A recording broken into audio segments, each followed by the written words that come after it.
welcome to the WHL show. My name is Hayden Newman, and I am joined with co-host Tanner.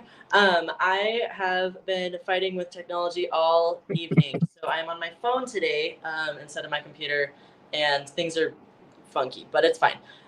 We are working through the technology challenges the best we can, and we are still live. So thank you to everybody who's tuning in and watching through my fights with technology. I'm losing.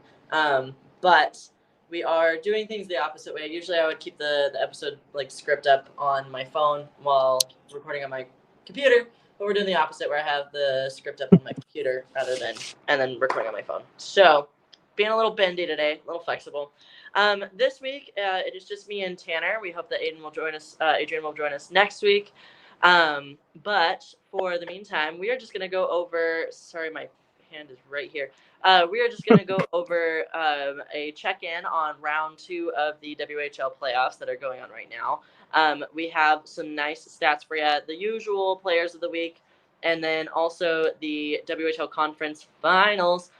We have a good recap of those, as well as season previews, season recaps, series recaps, and then series predictions and such, and also check-ins. We have a lot of info for you guys. Very excited. And then we're also going to touch base on the expansion draft for the Penticton Vs, because they are joining the WHL, which is going to be very exciting. We're going to go into a lot more detail about that and give you guys information there, because that is something that is important to know, especially with a new team in the dub. So first, we're going to go ahead and start off with our player of the week. Tanner, if you want to take it away. And yeah, so the player of the week is Andrew Crystal, probably unsurprisingly. He led all WHL skaters with 5 goals and 4 assists for a total of 9 points in 3 games to help the Chiefs reach the WHL Western Conference Championship. He had 2 overtime goals in just as many games, as they eliminated the Victoria Royals in Game 6 in a 5-4 double overtime win. He's found the score sheet in all 12 playoff games and leads the WHL in playoff goals, 17, and points, 33, while tying for 5th in assists with 16. He's also tied for the league lead in game-winning goals with 3 of them, and he's in the midst of one of the top playoff performances in modern WHL history, already having the most points of any skater since Lethbridge's Brad Morrison's 37-point run in 2018, and is tied for 8th among all skaters in playoff points in the internet era, which is 1996 to present. I think we touched on this last time, but the term internet era is just so funny to me.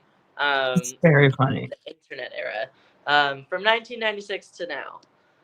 If you want to go ahead and read the rookie of the week, and then I'll cover the goalie of the week. I really hope I don't butcher his name. The rookie of the week is Asanali Sarkinov from the Chiefs. He led all first-year players with 4 goals and 1 assist for 5 points in 3 games this week. After being held without a point in the Game 6 win against Victoria, he had 2 goals, including the game winner in the first game of the Conference Championship against Portland. He has 6 goals, 2 of them are game winners, and 5 assists for 11 points at 13 playoff games so far. He was selected 20th overall in the 2024 import draft and joined the Chiefs in September of that year. And he has 10 goals and 17 assists for 27 points in 52 regular season games. Plus, he also represented Kazakhstan at the World Juniors, and he got a goal there. Our goaltender of the week is Harrison Minigan from the Medicine Hat Tigers. This is the 2nd straight week and the 4th time this season that he has won the weekly award, in addition to goaltender of the month titles for January and March. He went 2-0-0-0 with a 1.69 goals against average and a .909 save percentage to kick off the WHL Eastern Conference Championship. And that fun fact, that championship is against his former team, the Lethbridge Hurricanes. He currently is 8-0-0-0 in the 2025 WHL playoffs with a 1.63 goals against average, a .910 save percentage, and 2 shutouts thus far. He currently leads all WHL netminders in goals against average and shutouts, and is currently sitting 7th in save percentage. 20-year-old has been lights out in his first season of WHL eligibility, going 23-10-1-1 with a 2.58 goals against average, a .900 save percentage, and 3 shutouts in 36 regular season games with both Lethbridge and Medicine Hat. Speaking of Lethbridge and Medicine Hat, we are on to the WHL Conference Finals, which means that we have a grand total of 4 teams left before we get down to the last two. So whoever wins the round for the whoever wins the round for this conference, for this round, will be progressing to the WHL Championships, which will be the final round of. Am I right? Final. Yeah. It'll be the WHL Championship after this. Cool. I'm looking at my bracket and I haven't updated it, so I'm losing track of how many rounds in we are. Anyway, so now that we're here, very exciting. I think that I might have labeled this episode round 2. It is not round 2. Sorry, I will fix that. I will fix that and post streaming. Lots going on. Lots going on, and that is correct indeed. Anyway, Tan, if you want to go ahead and let us know the stats for the Medicine Hat Tigers versus the Lethbridge Hurricanes so far, and then I will cover the Western Conference side of things with the Chiefs and the Winterhawks. So go ahead and take it away. Drink water beforehand, so I'm not losing my voice. Smart, I'll do that too. So the points leaders for the Tigers are Gavin McKenna with 22 points in 9 games played at the beginning, playoffs. And for goals is Oasis Weisblatt, who just signed with the Milwaukee Admirals. 10 goals in 9 games. And Gavin McKenna also leads in assists with 16 assists in those 9 games. For the Hurricanes, they have Mikel Marquez. Is it Marquez or is it Marquis? Yeah. It's Marquez. I don't know.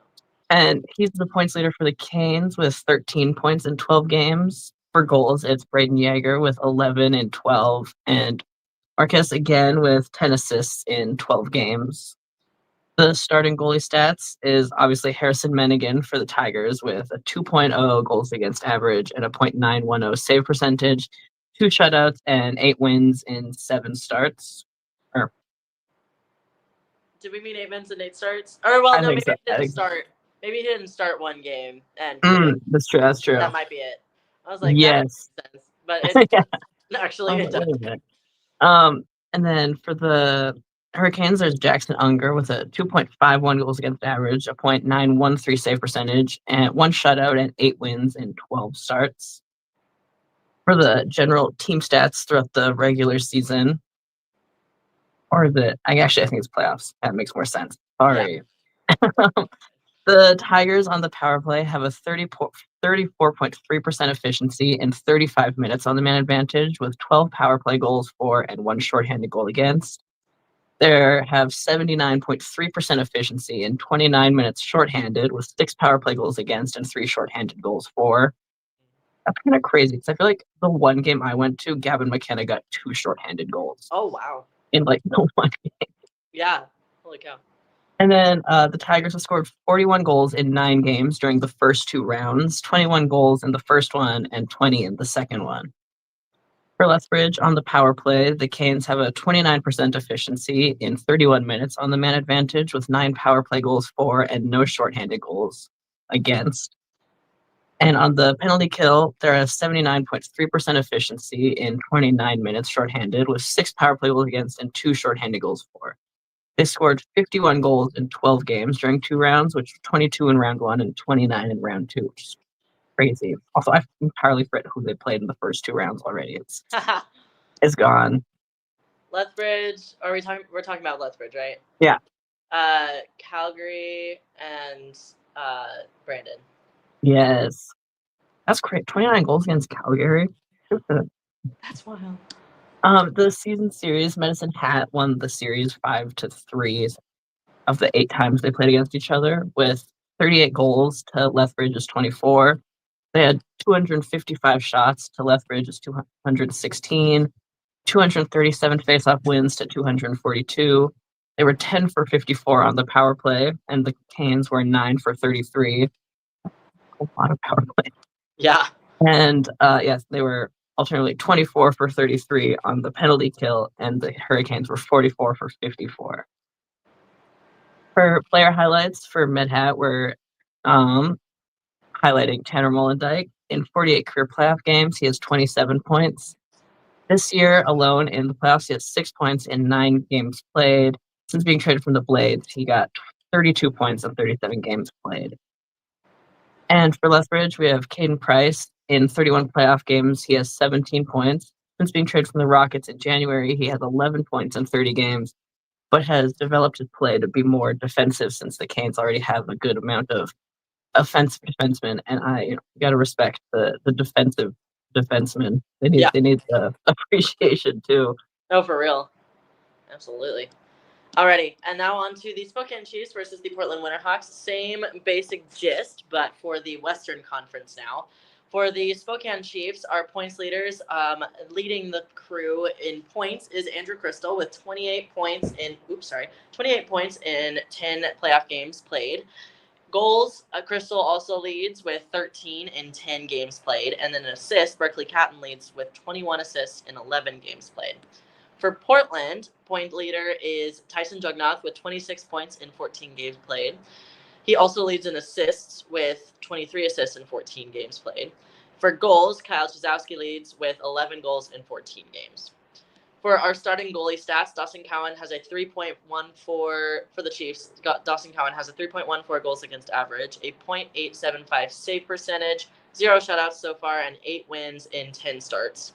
For the Winterhawks, Andrei Stebatok has a 3.53 goals against average, a .902 save percentage, 0 shutouts, and 8 wins in 14 starts. So to compare, Cowan has a better goals against average by a slight percentage, and then Stebatok has a slightly better save percentage.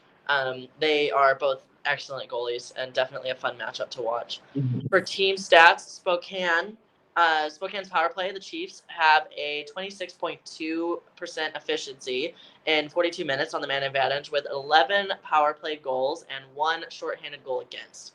For on the PK, they have a 67.4% efficiency in 43 minutes shorthanded with 14 power play goals against and 1 shorthanded goal for.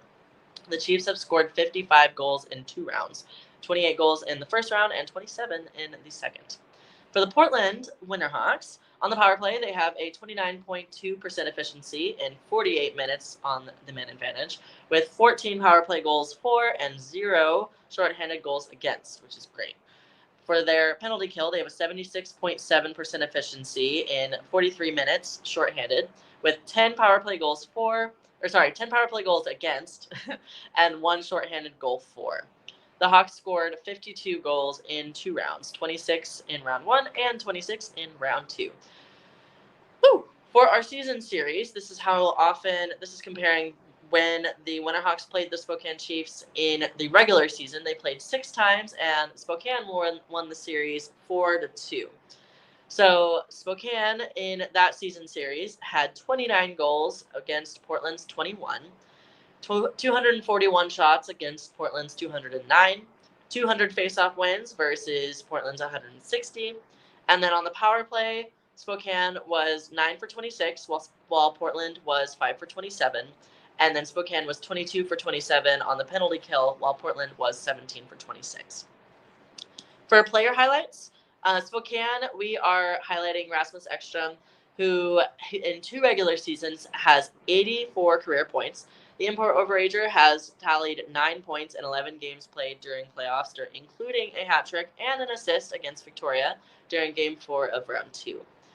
For the Winterhawks, we are highlighting Hudson Darby. He has 32 points in 118 games over 2 seasons. He has 6 points in 14 playoff games, including a goal and an assist in Game 7 versus the Everett Silvertips to help the Winterhawks eliminate the Scotty Monroe champs to move on into the conference championship round. Yay! So now for our conference final updates after 2 games. So now that we have all of those stats, we know how they are on the power play, on the penalty kill. We know who we're watching for, players to watch, and how the regular season series went. Now we get to give you guys an update on the Western Conference Finals and the Eastern Conference Finals. We are 2 games in, and so these are going to be stats for the series 2 so far. So, Tan, if you want to go ahead over the Tigers versus Hurricanes, go ahead and lead us off, and then I will give a recap over the Chiefs and Winterhawks so far. So far in the 2 games, the Tigers lead the series 2-0. They kind of came out swinging, which, whether it's just the fact that they had way more days off than the Hurricanes or whatever it is, they've been scoring goals, that's for sure. In game 1, the Tigers won 5-2. The shots at the end of the game were 19 for Lethbridge and 41 for Medicine Hat. They're really making the goalie making him work. Yeah. And those goals were from Schaefer Gordon Carroll, assisted by Marcus Ruck and Tanner Mollendijk, Gavin McKenna, assisted by Ryder Ritchie and Oasis Weisblatt, and then Logan Wormald for Lethbridge, assisted by, oh God, I'm just going to read their last names, Edwards and McCutcheon, Oasis Weisblatt again with Ritchie and McKenna. Then Ritchie scored again with Van Mulligan and Weisblatt assist, which was credited as the game winner. And then Ethan Newton's got another goal, assisted by Wu and Pickford, which was credited as like the insurance goal. And then the Hurricanes got one more goal from Braden Yeager with Wormald and Price assists.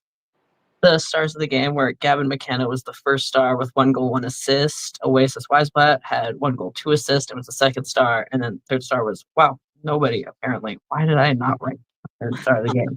Oh no, I didn't even see that. I swear I did too. Okay. Somebody did with 1 goal and a +1. Yeah, that's funny. Game 2 was another high-scoring one. It was 7-2 Med Hat. The shots on goal were a little more even, with 22 for Lethbridge and 29 for Medicine Hat. The goals were Oasis Weisblatt, assisted by McKenna, Bryce Pickford, assisted by Pacheco and Wu, Josh Van Mulligan, assisted by McKenna Volotovsky, which was actually credited as the game-winning goal, which I think is kind of interesting when it's the third goal out of 7, but I don't know. I think it's fun which ones get credited.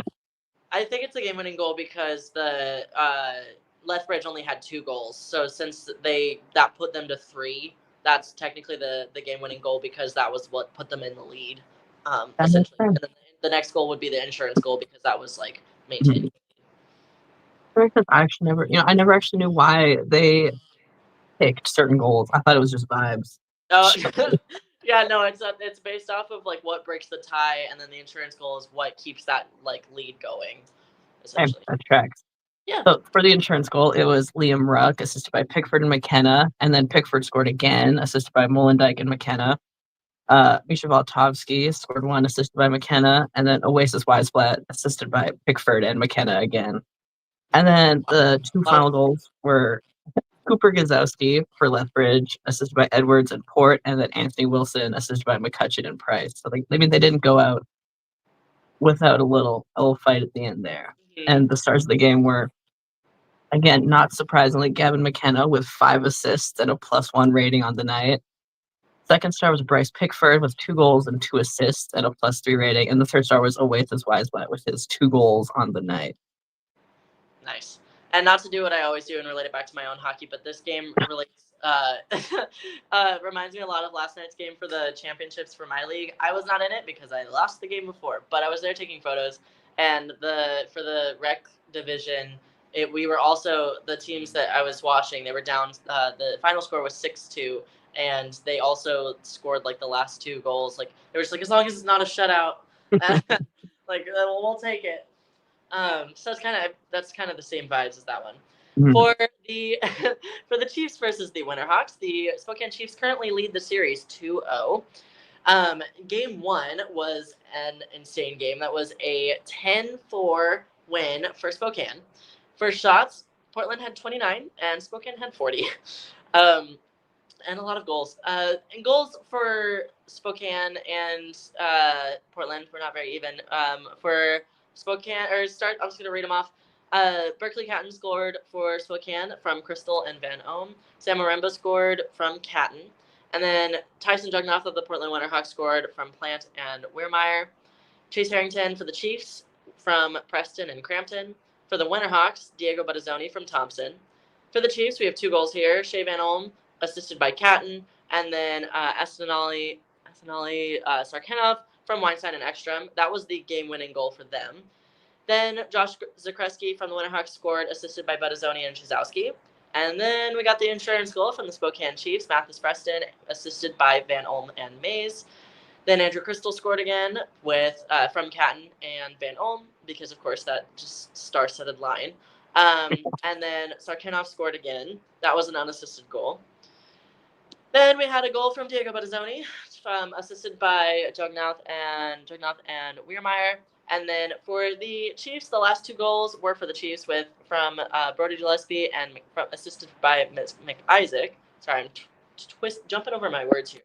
Owen Martin was the last goal, the 10th goal of the night, from Orimba and Harrington. For stars, they were all Chiefs. Berkeley Catton got first star with 1 goal, 3 assists, and a +2 rating. Astonelli Sarkenov got a second star with 2 goals and a +2 rating, and then Sage Weinstein got third star with 1 assist and a +2 rating.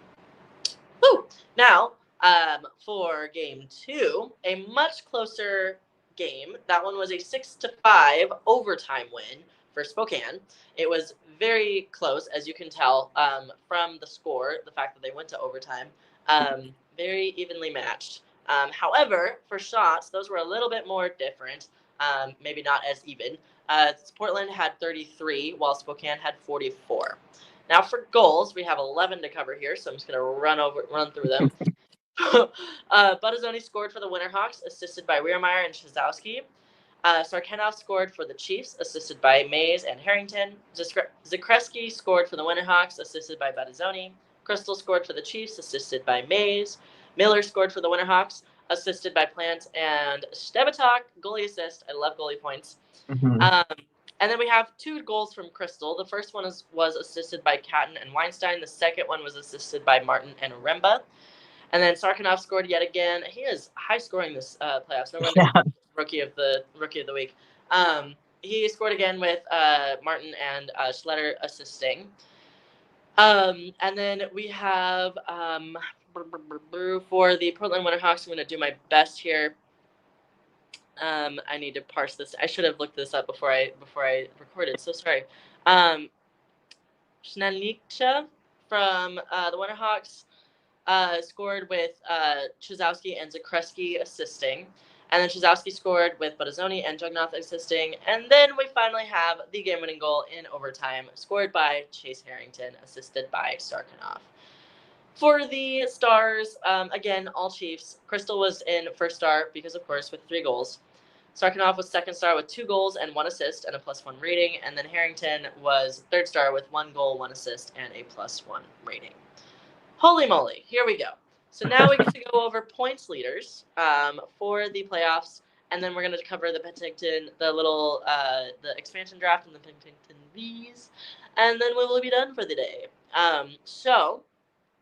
If you want to go ahead and go with points, goals, and assists, and then I'll close out with the V's, and then we'll go over the V's. Also, before I forget, the third star of the game, one for the Tigers, was Schaefer Gordon Carroll, which I apparently just forgot to write. So that's really fun. Perfect. Thank you for finding that. Awesome. So for the point leaders, it's Andrew Crystal and Berkeley Catton are first and second, but they're technically tied with 33 goals or points each. And third is Kyle Chazowski with 29. For goals, first place again is Andrew Crystal with 17. Second is Oasis Weisblatt with 13. And third is Kyle Chazowski with 12. And for assists, Berkeley Catton's in first with 25. Tyson Jugnath is in second, but he also has 25. And then Gavin McKenna is in third with 22. Awesome. For goalies, our goals against average, Harrison Menigan was in first with a 1.93. Johnny Hicks in second with a 2.10. And then Anders Miller rounding it out with a 2.55 in third. For save percentage, Johnny Hicks in first with a 0.939. Brady Smith in second with a 0.929. And then Raiden Legal with a 0.920. For wins last week, Dawson Cowan led with 10. Harrison Menigan is second with 8. And Jackson Unger tied for second also with 8. Woo! Love it. Now we get to go on to our Penticton V's, which is exciting. We have a new team coming up. And I'm just going to go ahead and go over some rules here. The expansion draft is going to be held on May 7th, 2025, which is next week. That is a week. That's crazy. It's wild. So we're getting the expansion draft from the V's next week, which is it's not It's not Monday. What day is it? Wednesday? Pull up my calendar. Pull up your If I can calendar. find it. Do it. I think it's Wednesday. Maybe Tuesday. Oh my God. No, I don't want April. I want May. Yeah, give me May. Give me May. Got it. You got this. Technology problems everywhere. Yeah, exactly. The All day. 7th is a Wednesday. And A also, Wednesday. I think day before or after, I don't remember, is also the priority, like US priority draft and the prospects draft. So it's just Yeah, bing, bang, boom. Just like right Yeah. next, right after another. So in the expansion draft for the Penticton Bees, in this draft, each team will be allowed to protect players. The scenarios the teams choose from go like this. 1.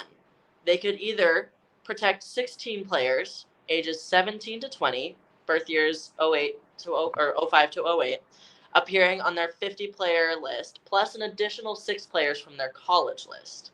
Or they could protect 14 players, ages 17 through 19, with birth years from 06 to 08, and 3 20-year-old players, birth year 05, appearing on their 50-player list, plus an additional 6 players from their college list. A lot of confusing things there, but essentially they have the option to choose 16 or 14 players, and then if they wanted to add 3 20-year-old players that they for with the 05 birth year, they can. With the 50-player protected list, and then they have the 6 players from their college list. So exemptions and accommodations, 16-year-old players with the 09 birth year are exempt from being selected by Penticton in the expansion draft. The 2 teams in the WHL finals, so that could be any of the 4 that we have. So it could be either Portland, Spokane, Medicine Hat, or Lethbridge. 2 teams, whoever make it to the finals, will have these accommodations. The losing team in the WHL finals submits their protected list by the second day after elimination, which would be May 21st at the latest. Penticton then has 24 hours to pick a player. So for the teams that are in playoffs, like they're in the finals right now, you're not going to see picks from the expansion draft. They're going to be waiting. But after playoffs and after the championships, that's when you're going to start seeing moves from the teams in the finals. 2, the WHL champions have till the second day after elimination from the Memorial Cup, which would be June 3rd at the latest. So they're going to win the champions, right? The champions are going to win the championship for the dub, and then they're going to go to the Memorial Cup, and they have until the second day after elimination from the Memorial Cup, which will be June 3rd at the latest. Could be sooner, depending on how well the champions do in the Memorial Cup, but if they make it to the end, June 3rd would be the latest date for that. Penticton has 24 hours after that date to pick a player. And third, should either conference champion series go to a Game 7 with the deciding game landing on May 6th, the losing team will submit their protected player list that same day as the team that loses in the championship series. So again, very complicated. A lot of things that fans don't necessarily need to worry about, but it's good to know. And just basically, I think the main gist that we're getting from this is that there's a lot of ifs, thens, Mhm. if-thens, and the main gist that I think that we need to take away from this is that the teams in the finals are going to be having a little bit you'll see players from those teams move at a much later date. It could be May 6th. It could be May 21st. It could be June 3rd. There's a lot of dates going on. But basically, just if you're a fan of the teams in the finals, just hold your breath. Basically, just brace yourself. So regulations for Penticton.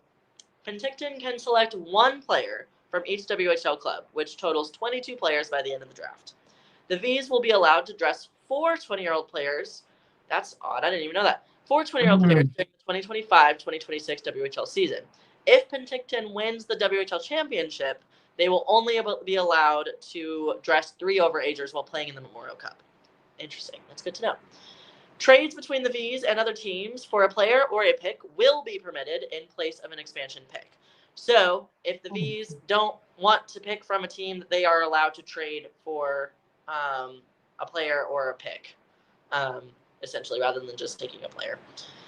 WHL Draft, Penticton has the 4th overall pick in the first round of the 2025 WHL Draft, and they also have the 4th overall pick in the CHL Import Draft. Again, these are all going to be next week, so we're going to get a lot of moves, a lot of new players, a lot of rookies, and prospects, which is going to be exciting because I always like looking at the up-and-coming rookies.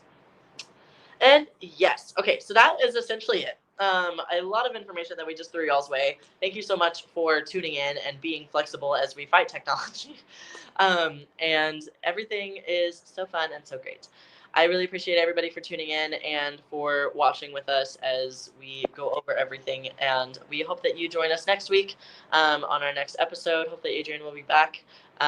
We are, just having a great time. And thank you for Tanner for co-hosting with me as per usual. There might be a couple awkward moments of dead silence here as I log back into my computer. I have to mute myself because there's a weird because my phone is right next to my computer. If I'm unmuted, it will have that really awkward shrill noise that I know that some of you know, and it's really obnoxious, and I'm not going to subject you to that. So I'm going to go ahead and mute and then just wave awkwardly at you guys for a 30 seconds as I end this stream. Thank you again. Make sure that you follow us on social medias for updates on when we go live and what if we have any fan questions or any chances for interaction, stuff like that. Yes. Okay. Now is my awkward silence for 30 seconds. Bye. Just wave for so long.